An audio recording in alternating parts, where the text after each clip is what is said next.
ചേട്ടാ, അപ്പം ഗോപൻ സ്വാമിയുടെ സമാധി റിപ്പോർട്ടിൽ പ്രാഥമിക റിപ്പോർട്ട് വന്നു കഴിഞ്ഞു. അതിൻ്റെ അകത്ത് യാതൊരുവിധ ദുരൂഹതയും കാണുന്നില്ല.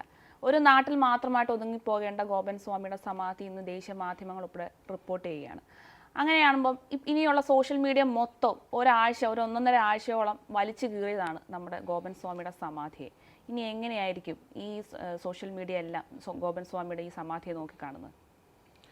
അല്ല, അതിനകത്ത് പ്രധാനമായിട്ട് ഒരു സംഭവം എന്ന് വെച്ച് കഴിഞ്ഞിട്ടുണ്ടെങ്കിൽ ഈ സോഷ്യൽ മീഡിയയുടെ ഒരു സ്വഭാവം എന്ന് പറയുന്നത് അപ്പോൾ എന്താണോ മുന്നിൽ കിട്ടുന്നത് അതിനെ ഒരു ഹിറ്റാക്കി മാറ്റുക എന്നുള്ളതാണ്. സോഷ്യൽ മീഡിയയ്ക്ക് ഇപ്പോൾ എന്താ പറയുക, ഒരു ചെറിയൊരു സാധനം കിട്ടിക്കഴിഞ്ഞിട്ടുണ്ടെങ്കിൽ ആ സംഭവത്തെ പരമാവധി ഉപയോഗപ്പെടുത്തി കഴിയണം. അതിലും അല്പം വലിയൊരു സാധനം മുന്നിൽ വന്നു കഴിഞ്ഞിട്ടുണ്ടെങ്കിൽ ആ വിഷയത്തിലേക്ക് സ്വാഭാവികമായിട്ട് മാറുന്ന രീതിയാണ്. നമ്മളെന്ത് പറയുക, ഗൂഗിൾ മീഡിയ, നമ്മുടെ സോഷ്യൽ മീഡിയയിൽ പറയും ട്രെൻഡ്സ് എന്ന് പറയും. നമ്മുടെ ട്രെൻഡുകൾ, നമ്മൾ ഗൂഗിൾ ട്രെൻഡ്സ് എന്ന് പോലും സാധാരണ നമ്മൾ നോക്കാറുണ്ട്. മാധ്യമപ്രവർത്തകർ, ഓൺലൈൻ മാധ്യമപ്രവർത്തകരൊക്കെ ഗൂഗിൾ ട്രെൻഡ്സ് നോക്കിയിട്ട് നമ്മൾ വാർത്തകൾ ചെയ്യാറുണ്ട്. ട്രെൻഡിൽ ഏതാണ് മുന്നിൽ നിൽക്കുന്നത്, അപ്പോൾ സ്വാഭാവികമായിട്ട് നമ്മുടെ ആ കീവേഡും കയറി വരില്ല എന്നൊക്കെ നമ്മൾ ചർച്ച ചെയ്യാറുണ്ട്. അതുതന്നെയാണ് സോഷ്യൽ മീഡിയയിലും. സോഷ്യൽ മീഡിയയിൽ പ്രത്യേകിച്ചും ഇത്തരത്തിൽ ട്രെൻഡുകൾ തന്നെയാണ്. നോക്കൂ, ഇവിടെ ഗോപൻ സ്വാമിയുടെ കാര്യത്തിൽ സംഭവിച്ചത് എന്ന് പറയുന്നത്, അവിടെ ശക്തമായ ഒരു നിലപാട് സ്വീകരിച്ചിരുന്ന ഏക രാഷ്ട്രീയ പ്രസ്ഥാനം അല്ലെങ്കിൽ ഒരു മതപരമായ സംഘടന അല്ലെങ്കിൽ ഒരു ജാതി സംഘടന എന്ന് പറയുന്നത് VSTP മാത്രമാണ്. വിഷ്ണുപുരം ചന്ദ്രശേഖർ മാത്രമാണ് അവിടെ ഒരു കൃത്യമായിട്ടുള്ള നിലപാട് സ്വീകരിച്ച് അവർക്ക് പിന്തുണ നൽകിയിട്ട്. ഹിന്ദു ഐക്യവേദിയൊക്കെ തൊട്ട് പിന്നാലെ തന്നെ വന്നെങ്കിലും അവരൊക്കെ അതിൻ്റെ അകത്ത് ഒരു രണ്ട് നിലപാട് എന്ന നിലയിൽ തന്നെ നിൽക്കുന്ന ഒരവസ്ഥയുണ്ടായിരുന്നു. ഇതിനകത്ത് ഇപ്പോൾ സംഭവിച്ചിരിക്കുന്ന കാര്യം എന്ന് പറഞ്ഞു കഴിഞ്ഞിട്ടുണ്ടെങ്കിൽ, ഇന്നലെ ഈ ഒരു റിപ്പോർട്ട് വന്നതിന് തൊട്ട് പിന്നാലെ തന്നെ ഈ വിഷയത്തെ വലിയ തരത്തിൽ ചർച്ചയിൽ നിർത്തിയിരുന്ന ഒരു വിഭാഗമുണ്ട്. പ്രത്യേകിച്ച് ഈ സമാധി എന്നൊക്കെ പറയുന്ന സമയത്ത് എന്തോ വലിയ മഹാപാവമാണ്, അല്ലെങ്കിൽ അതൊക്കെ ട്രോൾ ചെയ്യപ്പെടേണ്ട എന്തോ ഒരു സംഭവമാണ്, അല്ലെങ്കിൽ ആ ഹിന്ദു വിശ്വാസത്തിൻ്റെ ഭാഗമായിട്ട് അത് ട്രോൾ ചെയ്യപ്പെടേണ്ട സാധനമാണ് എന്ന തരത്തിൽ ചിന്തിക്കുന്ന അർബൻ നെക്സുകളും അല്ലെങ്കിൽ ജിഹാദി സമൂഹവും. ഒരു മതസമൂഹത്തെ എടുത്തു പറയുന്നില്ല, അതിൻ്റെ അകത്ത് തീവ്രമായ നിലപാടുള്ള ജിഹാദികൾ എന്ന് മാത്രം നമുക്ക് പറയാം. ഒരു മതസമൂഹത്തെ നമുക്ക് എടുത്തു പറയേണ്ടത്. അപ്പം അത്തരത്തിൽ അർബൻ നെക്സുകളും ഈ തീവ്രവാദ സ്വഭാവമുള്ള ഈ ജിഹാദികളും കൂടി സോഷ്യൽ മീഡിയയിൽ ഈ സമാധിയുമായി ബന്ധപ്പെട്ട് വരുന്ന എല്ലാ വാർത്തകൾക്കിടയിലും ഈ എന്താ പറയുക, ചിരിയുടെ ചിഹ്നം മാത്രമിട്ട്, അത്തരം ലാഫിംഗ് ചിഹ്നം മാത്രമിട്ട് അതിനെ പരിഹസിക്കുന്ന നിലയിലേക്ക് പോവുകയാണ്. എന്താണ് സമാധി എന്ന് ചോദിച്ചുകൊണ്ട് അതിനെ ഡീറ്റെയിൽ ചെയ്യുന്ന ഒരു സ്റ്റോറിയിൽ പോലും ഈ സമാധിയെ കളിയാക്കിക്കൊണ്ട് നാളെ എല്ലാവരും സമാധി എന്നുള്ള രീതിയിലേക്കൊക്കെ പറഞ്ഞ്, മുമ്പ് സമാധി അടഞ്ഞിട്ടുള്ള നമ്മുടെ ആചാര്യന്മാരൊക്കെ ഉണ്ട്, ഒട്ടനവധി ആചാര്യന്മാരൊക്കെ ഉണ്ട് സമാധിയിലേക്ക് പോയിട്ടുള്ള. അതൊക്കെ അത്തരം സമാധികളെയൊക്കെ വലിയ തരത്തിൽ കളിയാക്കുന്നതിലേക്ക് നോക്കൂ. ഇതിൻ്റെ അകത്ത് എന്തോ സംഭവം എന്ന് വെച്ച് കഴിഞ്ഞിട്ടുണ്ടെങ്കിൽ, ഏറ്റവും ഒരു പ്രധാനപ്പെട്ട ഒരു അടിസ്ഥാനപരമായിട്ട് കാര്യം എന്ന് വെച്ച് കഴിഞ്ഞിട്ടുണ്ടെങ്കിൽ, ഈ സമാധി എന്ന് പറയുന്നത് എന്താണ് എന്നതിനെക്കുറിച്ച് അറിവില്ലായ്മയാണ്. നമുക്ക് അറിവില്ലാത്ത പല കാര്യങ്ങളും അത് തെറ്റാണ്, അങ്ങനെ ഒരു സംഭവമില്ല, ചൊവ്വയിൽ ഇന്ന സംഭവം നടക്കുന്നു എന്നതിനെക്കുറിച്ച് നമുക്ക് അറിവില്ലാത്തതുകൊണ്ട് മറ്റൊരു വ്യക്തി ചൊവ്വയിൽ ഈ അതിനെക്കുറിച്ച് പഠിക്കുന്ന ഒരു വ്യക്തി ആ ഒരു സ്റ്റേറ്റ്മെൻറ്റ് നടത്തി കഴിഞ്ഞാൽ അത് പൊട്ടത്തരമാണെന്ന് നമ്മൾ പറയുന്നിടത്താണ് നമ്മുടെ പരാജയം ഇരിക്കുന്നത്. ഈ സമാധി എന്ന് പറയുന്നത് യഥാർത്ഥത്തിൽ എനിക്കതിൻ്റെ കൃത്യമായ ഡീറ്റെയിലിങ്ങിൽ ഇപ്പോൾ അറിയത്തില്ലെങ്കിലും ആധ്യാത്മിക രംഗത്തിലുള്ള ആചാര്യന്മാരുടെ വാക്കുകൾ അനുസരിച്ച് ഒരാൾക്ക് ദേഹത്ത് പലതരത്തിലുള്ള പവറുകൾ ആവാഹിച്ചെടുക്കാൻ വേണ്ടി കഴിയും. നമ്മുടെ ഈ അന്തരീക്ഷത്തിൽ തന്നെ, നമ്മുടെ ഈ ലോകത്ത് തന്നെ, നമ്മുടെ ഈ ഇരിക്കുന്ന സ്ഥലത്ത് തന്നെ പലതരത്തിലുള്ള പവറുകളുണ്ട്. ആ പവറുകൾ കാണാൻ പറ്റുന്ന വ്യക്തിയുണ്ട്. നമുക്ക് ഓരോ വ്യക്തികൾക്കും ചുറ്റിലും ഓരോ ഓറകളുണ്ട്. അത് നമുക്ക് സ്വന്തമായിട്ട് ആ ഓറയുടെ ശക്തി വർദ്ധിപ്പിക്കാൻ കഴിയുമെന്നൊക്കെയാണ് പറയുന്നത്. ആ ഓറയുടെ ശക്തി വർദ്ധിപ്പിക്കാൻ കഴിയുമെന്ന് വെച്ച് കഴിഞ്ഞിട്ടുണ്ടെങ്കിൽ ചോദിക്കും, അങ്ങനെയാണെങ്കിൽ എല്ലാവർക്കും ഓറ കിട്ടേണ്ടത്. വളരെ സിമ്പിളായിട്ട് പറഞ്ഞു കഴിഞ്ഞാൽ, ഒരു കമ്പ്യൂട്ടറിൽ ഒരു കമാൻഡ് നമ്മൾ അടിച്ചു കൊടുത്തു കഴിഞ്ഞാൽ മാത്രമാണ് ആ കമ്പ്യൂട്ടർ പ്രവർത്തിക്കുക. അതുപോലെ തന്നെയാണ് ഓറ എന്ന് പറയുന്നത്. ഓറ നമ്മൾ ശക്തി വർദ്ധിപ്പിക്കണമെങ്കിൽ നമ്മൾ ആ കമാൻഡ് പ്രവർത്തിപ്പിക്കണം.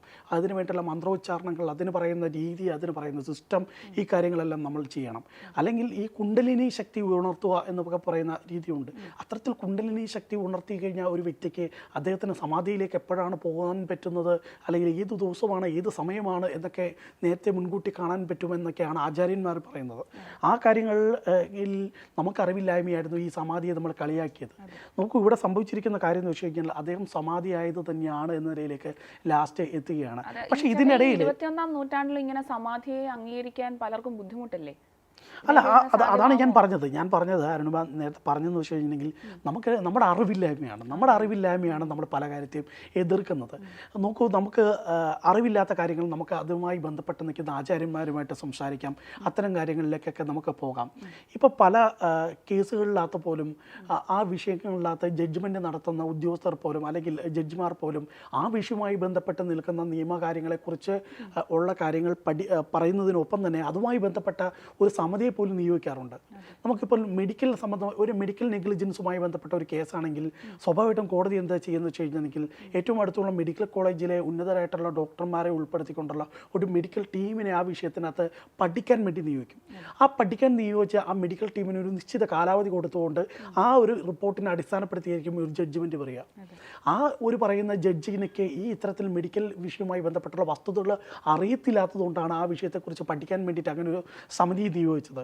സമാനമാണ് തന്നെ ഈ സമാധിയെക്കുറിച്ചുള്ള വിഷയം. ഈ സമാധിയെക്കുറിച്ചുള്ള കാര്യം നമ്മുടെ ഈ 21ാം നൂറ്റാണ്ടിലുള്ള പലർക്കും അറിയത്തില്ലെങ്കിൽ നമ്മുടെ പ്രത്യേകിച്ച് ഈ 2K കിഡ്സിനോ അല്ലെങ്കിൽ നമുക്ക് 90 കിഡ്സിനോ ഇപ്പോൾ അറിയത്തില്ലാത്ത കാര്യങ്ങളാണ്. അപ്പോൾ അറിയത്തില്ലാത്ത കാര്യങ്ങളെല്ലാം തെറ്റാണ്, അല്ലെങ്കിൽ അങ്ങനെ ഒരു സംഗതിയേ ഇല്ല, നമ്മൾ ഇതുവരെയായിട്ട് അമേരിക്ക കണ്ടില്ലെന്ന് വിചാരിച്ച് അമേരിക്ക അവിടെ ഇല്ലെന്ന് പറഞ്ഞു കഴിഞ്ഞാൽ അതിനകത്ത് പൊരുത്തക്കേടില്ലേ?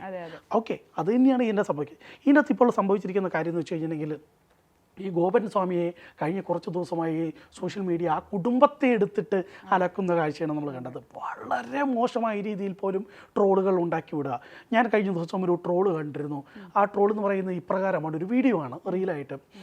ഈ ഒരു വയസ്സായ ഒരു സ്വാമിയുടെ രൂപത്തിൽ ഒരു വ്യക്തിയെ വേഷം കെട്ടിച്ച് ആ വ്യക്തിയുടെ തലയിൽ ഒരു കരിങ്കല്ല് വെച്ച് ഇടിക്കുന്നു.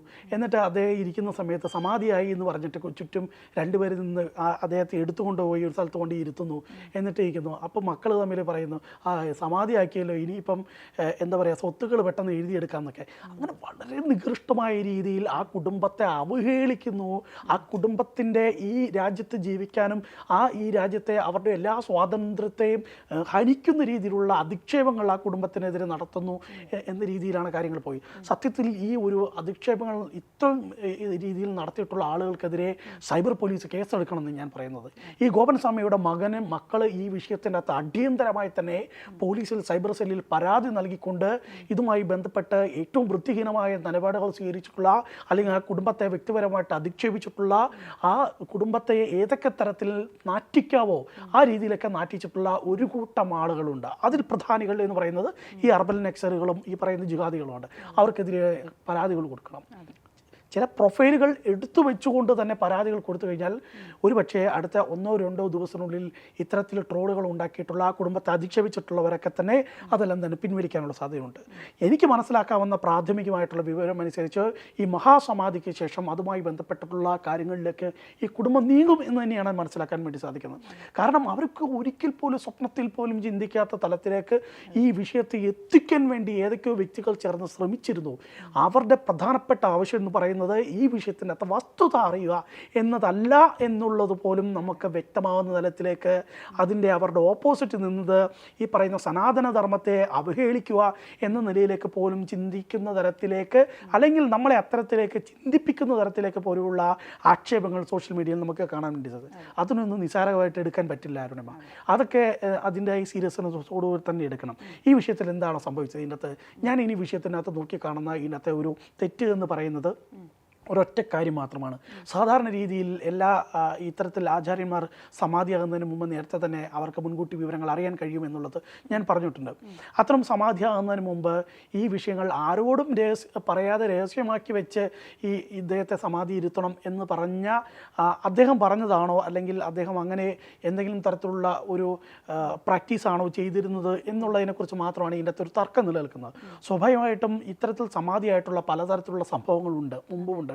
അത്തരത്തിലുള്ള സമാധികൾ ഇരുത്തലെല്ലാം തന്നെ നമ്മൾ കണ്ടിട്ടുണ്ട്. യൂട്യൂബിലൊക്കെ പല വീഡിയോസ് നമ്മൾ കണ്ടിട്ടുണ്ട്.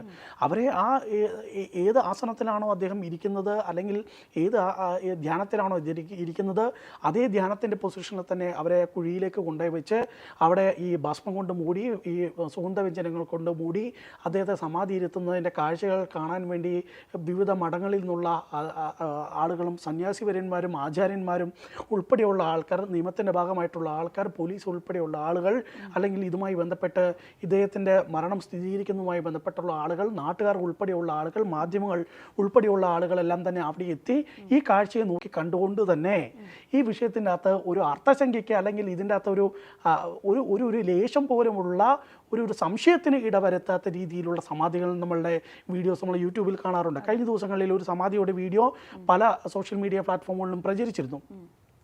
അത്തരമൊരു രീതിയിലേക്ക് എന്തുകൊണ്ട് ഈ വിഷയത്തിൽ പോയിട്ടില്ല എന്നുള്ളതായിരുന്നു എന്നെ സംബന്ധിച്ച് ഇതിൻ്റെ അകത്ത് വലിയൊരു സംശയം ഉണ്ടായിരുന്നത്. അത്തരം രീതിയിൽ പോകാതിരുന്നത് കൊണ്ട് മാത്രം ഇതിൻ്റെ ഉള്ളിൽ ഏതെങ്കിലും തരത്തിലുള്ള ഒരു നിയമപരമായിട്ടുള്ള അല്ലെങ്കിൽ നിയമവിരുദ്ധമായിട്ടുള്ള എന്തെങ്കിലും ഒരു സംഭവം നടന്നിട്ടുണ്ടോ എന്നുള്ളതായിരുന്നു എൻ്റെ മനസ്സിൽ പ്രധാനപ്പെട്ട ഒരു ആശങ്ക ഉണ്ടായിരുന്നത്. പക്ഷേ അവർ ചില ആചാര്യന്മാർ പ്രാക്ടീസ് ചെയ്യുന്ന രീതികളുണ്ട്, അല്ലെങ്കിൽ ചില വ്യക്തികൾ പ്രാക്ടീസ് ചെയ്യുന്ന രീതിയുണ്ട്. ദീക്ഷയെടുത്തവർ അവർ ചിലപ്പോൾ മൗനവ്രതത്തിലിരിക്കുന്നവരുണ്ട്, അല്ലെങ്കിൽ ഈ പ്രത്യേകിച്ച് പല പല ഘട്ടങ്ങളിലൊക്കെ ഉണ്ട്. നമുക്കിപ്പം ഈ കുംഭമേളയുമായി ബന്ധപ്പെട്ടിട്ടുള്ള പല വീഡിയോകളും നമ്മൾ കാണുന്ന സമയത്ത് മനസ്സിലാക്കാൻ വേണ്ടി സാധിക്കും. ഒരു ആചാര്യൻ, ഒരു അഘോരി അവിടെ എന്ന് വെച്ച് കഴിഞ്ഞിട്ടുണ്ടെങ്കിൽ കൈ ഏത് സമയം ഉയർത്തിപ്പിടിച്ച് ഈ ആളുകളെ അനുഗ്രഹിക്കുന്ന രീതിയിൽ വർഷങ്ങളായിട്ട് കൈ ഉയർത്തിപ്പിടിച്ച് നിൽക്കുന്ന ഒരു ആചാര്യനെ കണ്ടു. അതോടൊപ്പം തന്നെ ഈ എന്താ പറയുക, ഭക്ഷണം ഒന്നും തന്നെ സ്വീകരിക്കാതെ ഈ സൂര്യനിൽ നിന്നുള്ള പ്രകാശം മാത്രം ശരീരത്തെ ഒരു ജീവൻ്റെ തുടിപ്പിന് വേണ്ടി നിലനിർത്തിക്കൊണ്ട് ജീവിച്ചിരിക്കുന്ന സന്യാസിയെക്കുറിച്ച് നമ്മൾ മുമ്പ് കേട്ടിട്ടുണ്ട്. അങ്ങനെ പലതരത്തിലുള്ള ആളുകളുണ്ട്. അവർ എന്തോ പ്രാക്ടീസാണോ ചെയ്തു വരുന്നത് ആ പ്രാക്ടീസിന് അനുബന്ധമായിട്ടായിരിക്കും അവർ തീരുമാനിച്ചിട്ടുണ്ട്. അതുകൊണ്ടായിരിക്കും ഈ ഗോപൻ സ്വാമി ചിലപ്പം മക്കളോട് പറഞ്ഞിട്ടുണ്ടാവുക ഇത് ആരെയും അറിയിക്കേണ്ട എന്നുള്ള രീതിയിൽ പറഞ്ഞിട്ടുണ്ടാവും. പക്ഷേ അവിടെയായിരുന്നു നമ്മുടെ ഒരു സംശയം പ്രധാനമായിട്ടും ഉണ്ടായത്. കാരണം നമ്മൾ ആധ്യാത്മിക ലോകത്ത് ജീവിക്കുന്നുണ്ടോ എങ്കിലും ഇന്ത്യയിലെ നിയമങ്ങൾക്ക് അനുസൃതമായി തന്നെ നമുക്ക് ജീവിക്കേണ്ടതുണ്ട് ഈ പുതിയ ലോകത്ത് 21-ാം നൂറ്റാണ്ട്. അപ്പം ആ നിയമവും ഈ ഇതും തമ്മിലുള്ള ഒരു കോൺഫ്ലിക്റ്റാണ്, ആധ്യാത്മികതയും ഈ നിയമവും തമ്മിലുള്ള കോൺഫ്ലിക്റ്റാണ് ഇവിടെ ഉണ്ടാക്കിയത്. ആ കോൺഫ്ലിക്റ്റിനെ ചില അർബൻ നക്സലുകളും ചില ജിഹാദികളും അത് അവരുടെ ഈ സനാതന ധർമ്മത്തോടുള്ള എതിർപ്പിനെ ഒരു പ്രധാനപ്പെട്ട ഘടകമായി, ഒരു വളവുമായി അവർ ഉപയോഗിച്ചു, അതിന് മുതലെടുത്തു എന്നുള്ളത് വേണം നമുക്ക് ഈ വിഷയത്തിനകത്ത് കാണാൻ. എന്തായാലും ഉടൻ തന്നെ ഈ ഒരു ആശ്രമവും പരിസരവും സാധാരണ രീതിയിൽ ഒരു പ്രാദേശികമായ തലത്തിൽ നിൽക്കേണ്ട ഒരു കാര്യത്തെ, അല്ലെങ്കിൽ ഒരു പ്രശ്നത്തെ, അല്ലെങ്കിൽ ഒരു വ്യക്തിയെ ഇന്ന് ലോകത്ത് അറിയപ്പെടുന്ന നിലയിലേക്ക്, മിനിമം മലയാളികൾക്കെങ്കിലും അറിയപ്പെടുന്ന നിലയിലേക്ക് പോയ സാഹചര്യത്തിൽ ഓൾറെഡി തന്നെ ഗോപൻ സ്വാമിയുടെ പൊളിച്ച ആ സമാധി സ്ഥലത്ത് തന്നെ വന്ന് ആളുകൾ പുഷ്പാർച്ചന നടത്തുന്നതിൻ്റെയൊക്കെ വീഡിയോകൾ പുറത്തു വന്നു. ഇനി അവിടെ വലിയൊരു ആശ്രമമായി മാറും, അവിടെ ആളുകൾ എത്തും. ഗോപൻ സ്വാമിയോടുള്ള ആളുകളുടെ നേരത്തെ ഉണ്ടായിരുന്ന സംശയത്തിൻ്റെ, ആ കുടുംബത്തിനോടുള്ള സംശയത്തിൻ്റെ ഒരു ദൃഷ്ടി മാറി ഇപ്പോൾ സെൻറ്റിമെൻസിൻ്റെ ദൃഷ്ടിയിലേക്ക് കാര്യങ്ങൾ വന്നു തുടങ്ങിയിരിക്കുന്നു. അവിടെ വലിയൊരു ആശ്രമമായി മാറും. അങ്ങനെ ഗോപൻ സ്വാമി ലോകത്ത് അറിയപ്പെടുന്ന ഒരു വ്യക്തിയായി മാറുന്നു എന്നുള്ളതാണ്. ചിലപ്പോൾ അങ്ങനെ ഒരു നിയോഗത്തിന് വേണ്ടിയായിരിക്കും ഇത്തരൊരു സംഭവം ആരൊക്കെയോ ചേർന്ന് അവിടെ ഉണ്ടാക്കിയ ആ ഒരു കെട്ടുകഥ, അല്ലെങ്കിൽ അവരുടെയൊക്കെ സംശയം എന്ന് പറയുന്നത് ആ ഗോപൻ സ്വാമിയെ വേണമെങ്കിൽ വിശ്വം മൊത്തം അറിയപ്പെടുന്ന നിലയിലേക്ക് ഒരു സന്യാസിവര്യനായി നാളെ വാഴ്ത്തപ്പെടാനുള്ള സാധ്യതയിലേക്ക്, അല്ലെങ്കിൽ ഒരു സാഹചര്യത്തിലേക്ക് വഴി തുറക്കുന്നതായിട്ട് നമുക്ക് ഇതിനെ കണക്കാം. അത്തരത്തിലൊരു കർമ്മം ചെയ്യാൻ വേണ്ടി വേണമെങ്കിൽ ആ നിയോഗിക്കപ്പെട്ട വ്യക്തിയായിരിക്കും ആ പരാതിക്കാരൻ എന്ന് വേണമെങ്കിൽ നമുക്കിതിനെ കാണാം ആധ്യാത്മിക തലത്തിൽ, അല്ലേ?